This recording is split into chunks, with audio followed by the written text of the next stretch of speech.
Aqui é Tóquio. É de longe a maior e mais populosa cidade do mundo, com mais de 37 milhões de pessoas vivendo lá. Ao mesmo tempo, para muitos, é a melhor cidade do mundo. A limpeza, a segurança, o transporte público e, claro, os becos hipnotizantes são incomparáveis a qualquer outra grande cidade. Tóquio é excepcional. Mas como chegou a esse ponto? Como Tóquio se tornou uma cidade tão incrível e evitou muitos dos erros de planejamento urbano que assombram as grandes cidades típicas. Ao contrário do que muitos pensam, o design urbano da cidade não surgiu após a reconstrução pós-Segunda Guerra Mundial, mas séculos antes. No início do século XVII, no começo do período Tokugawa, Tóquio, então Edo, foi escolhida como capital de fato do governo. Assim surgiu um novo sistema formal de planejamento urbano. As terras foram divididas em duas classes muito distintas. As classes samurais, caracterizadas por residências de baixa densidade com grandes áreas verdes, e as áreas dos plebeus, que eram de alta densidade, uso misto e seguiam um esquema semelhante a uma grade. Esse protocolo de planejamento, criado para regular a expansão urbana e separar áreas por classes sociais, junto ao aumento populacional, obrigou os plebeus a otimizar o espaço, gerando ruas gradeadas eficientes em Tóquio, chamadas Chōblocks. Cada bloco, com cerca de 128 mil pés quadrados, abrigava em média 300 pessoas. Finalmente, fiel à sua natureza feudal, muitas das ruas que os conectavam eram estreitas e angulares, um design que buscava restringir as forças inimigas de invadir a capital política. Esse sistema espacial mostrou-se muito diferente das tradições ocidentais. Em Tóquio, o espaço urbano era um mosaico de bairros descontínuos, não seguia sistemas de grade rígidos e centralizados. O desenvolvimento denso e de uso misto e as redes de ruas em grade vistas em partes de Tóquio hoje remontam a esse período. As áreas dos plebeus viraram distritos comerciais e as dos samurais, áreas residenciais e administrativas. Ao comparar o mapa de Nihonbashi de 1888 com o atual, os círculos cinza mostram shows diferentes e o padrão em grade das quadras ainda é visível. A modernização do Japão no final do século XIX foi a próxima grande influência no design de Tóquio. Com a Abertutsu da abertura do país, Tóquio passou a incorporar elementos de capitais ocidentais como Paris e Londres, incluindo ruas pavimentadas, sistemas de esgoto e boulevards. A Lei de Planejamento Urbano de Tóquio de 1919 formalizou essas ideias na Política Nacional de Planejamento Urbano. Para muitos historiadores, foi nessa época que Tóquio realmente tentou emular as cidades ocidentais. Como veremos, sua geografia, cultura e história urbana dificultaram isso, e Tóquio tornou-se um híbrido único. Essas foram as primeiras leis nacionais a regulamentar o planejamento urbano no Japão, e vigoraram até serem atualizadas em 1968. Embora muita coisa tenha sido incluída nela, as duas principais coisas a serem observadas são o Código de Zoneamento e o Marco para o Reajuste de Terras. O código de zoneamento dessa lei era bem mais flexível que os das cidades ocidentais. Enquanto o zoneamento em lugares como os Estados Unidos frequentemente buscava separar estritamente os usos do solo, muitas vezes com motivações de classe ou raciais, o sistema de zoneamento do Japão era hierárquico e inclusivo por natureza. No início, só 4 zonas amplas foram criadas, permitindo usos mistos nas áreas residenciais, como pequenas lojas, restaurantes e escritórios, desde que não causassem grandes incômodos. Essa flexibilidade manteve os bairros vibrantes e caminháveis de Tóquio, onde comércio e residências ficam próximos. O reajuste de terrenos foi o outro instrumento-chave de planejamento adotado das práticas ocidentais, mas adaptado de forma única ao solo urbano japonês, densamente parcelado e de propriedade privada. Ao invés de expropriar, o reajuste de terrenos reunia temporariamente os lotes, reconfigurava-os para melhorar ruas, infraestrutura e espaços públicos, e devolvia a terra aos donos originais, geralmente com área menor, mas valor mais alto. Agora, a partir daqui, é onde chegamos aos 2 fatores que mudaram Tóquio como cidade para sempre. O primeiro foi o grande terremoto de Kanto em 1923. Ele destruiu mais da metade de Tóquio e quase toda Yokohama. mais de 100 mil morreram e cerca de 2,5 milhões ficaram desabrigados. 2 décadas depois, ocorreu o bombardeio incendiário de Tóquio na Segunda Guerra, iniciado em 1942 e intensificado em 1944. Mais de 60% de Tóquio foi destruída até o fim da guerra, 9 de março de 1944. Foi o ataque aéreo mais destrutivo da história da humanidade, com mais de 100 mil pessoas morrendo. 2 tragédias, quase uma após a outra, fizeram com que Tóquio não tivesse escolha a não ser reconstruir. Das cinzas com uma tela em branco. Mas é aqui que fica interessante. E se eu dissesse que a tela em branco dos urbanistas de Tóquio na verdade não era tão em branco assim? Veja, embora muitos acreditem que Tóquio ficou incrível por recomeçar do zero e evitar erros, não foi assim que aconteceu.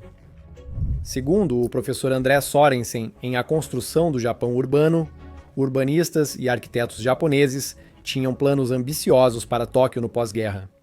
Ishika Hideaki, diretor de planejamento do governo metropolitano de Tóquio, propôs reestruturar Tóquio em uma rede de subcidades menores e autossuficientes, separadas por cinturões verdes. Os planejadores sugeriram que o Estado exigisse 15% das terras de todos os proprietários para criar espaços públicos. Novos códigos de zoneamento teriam separado claramente as áreas residenciais das áreas industriais. Era o tipo de plano diretor modernista que você poderia esperar de um país se reconstruindo após uma catástrofe, inspirado diretamente pelos ideais modernos de planejamento europeus. Nada disso ocorreu, vou explicar. O Japão pós-guerra estava falido, com cidades como Hiroshima, Nagasaki, Osaka e Yokohama precisando ser reconstruídas. O governo simplesmente não tinha capacidade financeira para realizar uma reconstrução tão radical em Tóquio. Eles também não tinham autoridade para impor seus projetos ambiciosos. Após a guerra, o Japão ficou anos sob ocupação americana e soberania limitada. Eles estavam à mercê das prioridades americanas, cidades, e assim como o planejamento urbano aparentemente nunca foi uma prioridade nos Estados Unidos, definitivamente não era naquela época. Grandes planos de obras públicas precisavam da aprovação do comandante supremo das forças aliadas, mas esquemas de reconstrução em larga escala eram desencorajados, vistos como simbólicos, nacionalistas e pouco urgentes. A estabilidade era fundamental, então não só não havia dinheiro para isso, como também não havia autoridade. Como os planejadores urbanos não controlavam a cidade, os moradores assumiram, reconstruindo suas propriedades sem muita orientação ou restrição. Esse grau de autonomia local não era novidade no Japão. Isso vinha das tradições rurais de autogoverno, onde as aldeias usavam redes informais de ajuda mútua como o Yui, sistema cooperativo para gerenciar recursos e realizar tarefas. Esses hábitos foram levados para Tóquio, pois as instituições formais eram fracas. Assim, a falta de um plano diretor rígido em Tóquio permitiu um desenvolvimento urbano mais orgânico, multicêntrico e diverso, preservando muitos becos tradicionais, yokochos, quarteirões e padrões de uso do solo antigos. Não ocorreu uma mudança real no desenvolvimento de Tóquio após a guerra, mas sim uma aceleração de um processo iniciado décadas antes, levando à fusão orgânica das paisagens rurais e urbanas. Esse foi o ponto-chave de tudo. A falta de um plano diretor em Tóquio permitiu que sua singularidade crescesse e preservasse aspectos urbanos tradicionais. Foi uma bênção, na verdade. Comparando com Berlim, onde leste e oeste foram reconstruídos como vitrines do socialismo e capitalismo, ou Londres, cuja reconstrução pós-guerra refletiu orgulho nacional e reformas dos planos de Abercrombie. Tóquio teve liberdade. Se quisermos imaginar como Tóquio seria se tivesse sido formalmente desenvolvida, acho que Seul é, na verdade, um bom exemplo disso. Não nego que Seul seja muito bem projetada, pois rivaliza com Tóquio em vários aspectos. Mas quando foi destruída na Guerra da Coreia, ela foi reconstruída de uma forma completamente oposta, através de uma transformação urbana, centralizada e liderada pelo governo, resultando em uma cidade significativamente diferente. Vale notar que Tóquio ainda se parece, de certo modo, com o que os planejadores imaginaram ou desejavam fazer. Como mencionei, eles queriam que a cidade tivesse vários centros, e não apenas um polo dominante. No fim, Tóquio acabou formada por 23 grandes distritos, conhecidos como bairros.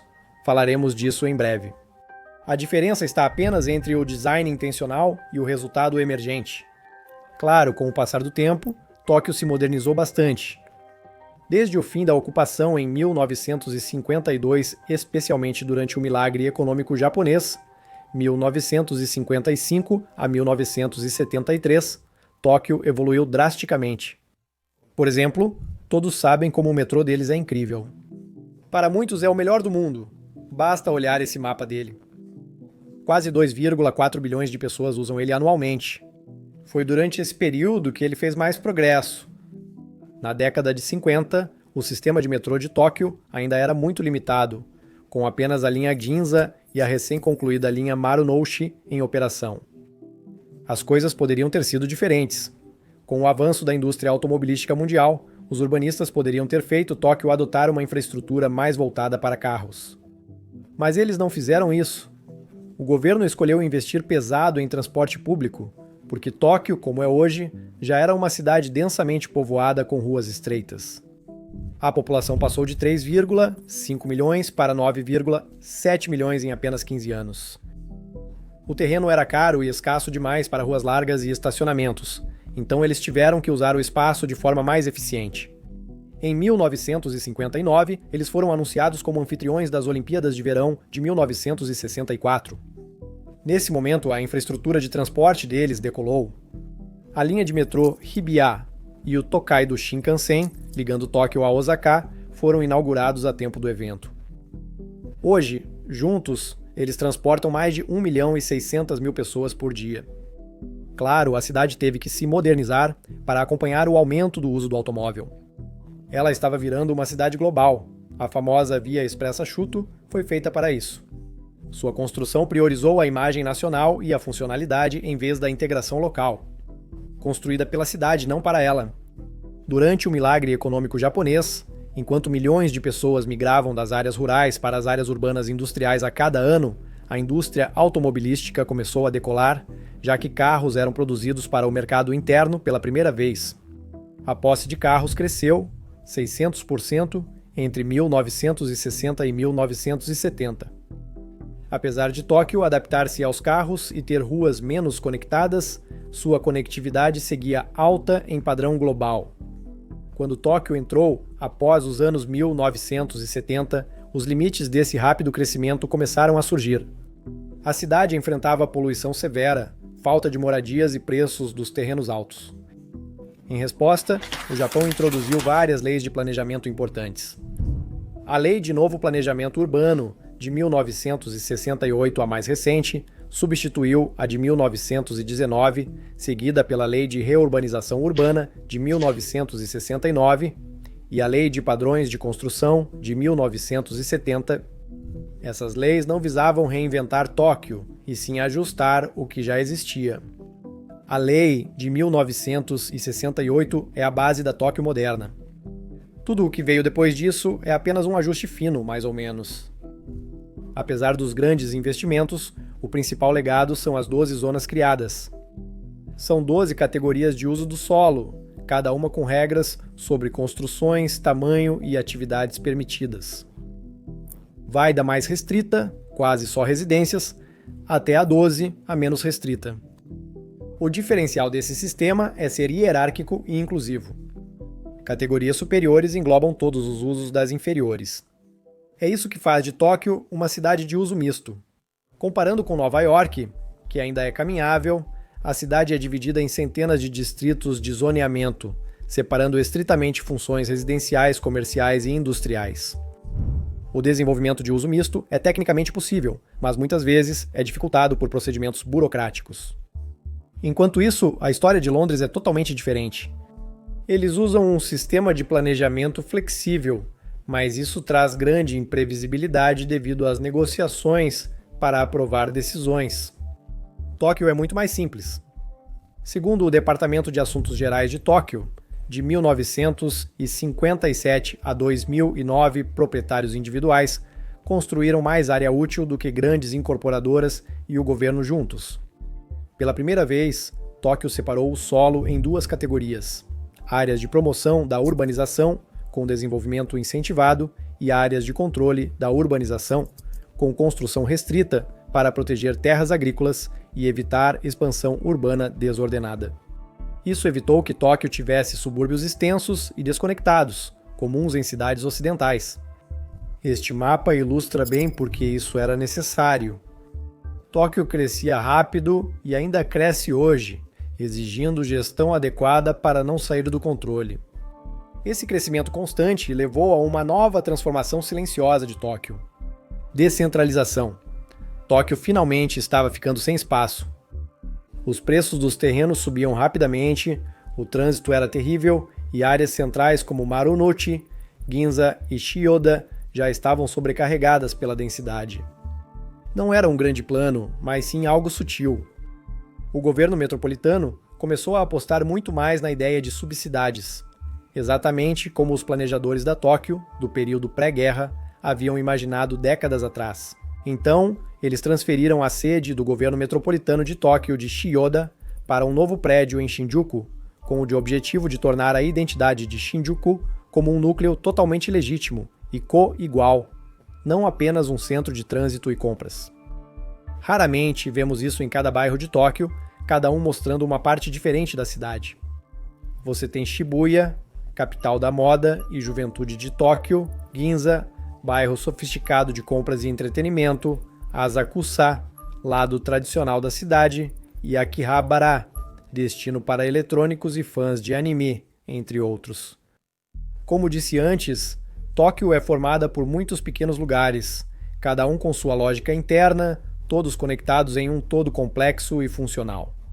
Quero agora mostrar como Tóquio lidou com a moradia, destacando mais uma razão para ser tão diferente das cidades ocidentais.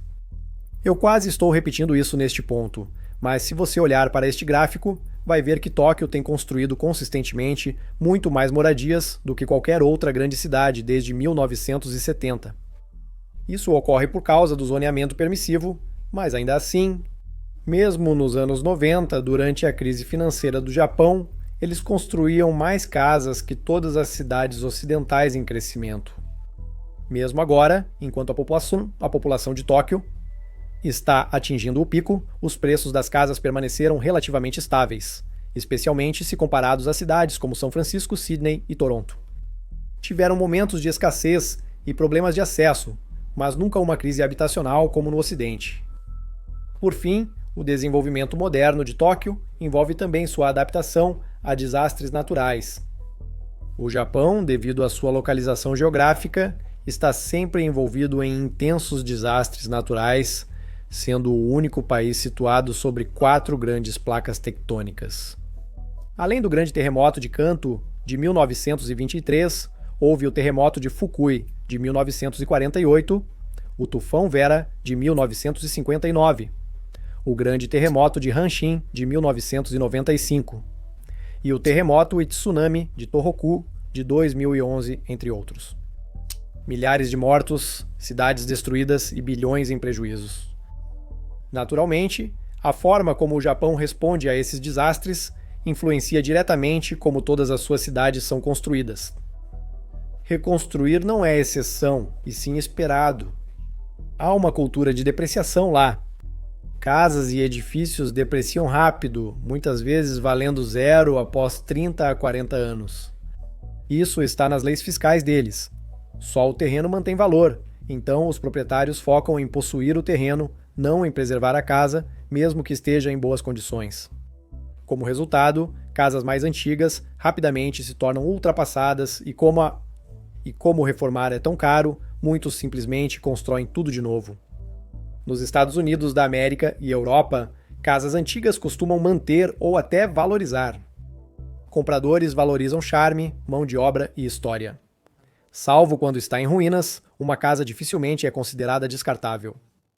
Parte dessa diferença cultural se deve ao fato de o Japão ser muito propenso a terremotos e os códigos de construção serem frequentemente atualizados para refletir padrões de segurança sísmica mais rigorosos, tornando as casas rapidamente ultrapassadas.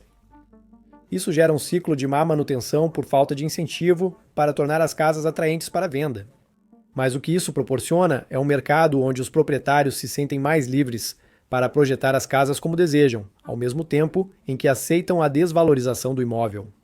O Japão tem mais arquitetos registrados per capita do que muitos países, pois há grande demanda por casas novas e personalizadas. No entanto, essa tendência está mudando. Mas a outra parte disso é filosófica. A cultura tradicional japonesa abraça a ideia de que tudo é impermanente, um conceito budista conhecido como Mujo. Reconstruir é renovação, não perda. Isso é natural. O maior exemplo dessa tradição é a destruição e reconstrução periódica do grande santuário de Ise, o local shintoísta mais sagrado do Japão. A cada 20 anos, os edifícios do santuário são demolidos e reconstruídos para preservar e transmitir métodos tradicionais de construção. Tudo isso contribui para que grande parte de Tóquio pareça futurista e supermoderna. A cidade está sempre sendo atualizada. Falando sobre a cultura deles, os japoneses ensinam seus filhos a limpar não apenas depois de si mesmos, mas também a cuidar da comunidade desde muito jovens. Existe uma cultura de dignidade em tudo, e isso também se reflete na sensação que a cidade transmite. Uma mega cidade de 37 milhões de pessoas, que parece mais limpa do que cidades com apenas alguns milhares de habitantes. Tudo isso fez Tóquio se tornar a terceira cidade mais poderosa do mundo, um feito impressionante dadas as circunstâncias. Enquanto Tóquio domina o Japão como sua cidade primaz, ainda não conseguiu ser o centro financeiro da Ásia, da mesma forma que Nova York é para a Dietro-América e Londres é para a Europa. Hong Kong ocupa esse lugar. Tóquio também não se tornou um grande polo de empreendedorismo como o Vale do Silício. Singapura ocupa essa posição na Ásia. Hoje, Tóquio se assemelha a Paris de um século atrás. Cidade fascinante, com atmosfera e identidade. Para muitos, isso a torna a melhor cidade do mundo. Obrigado por assistir.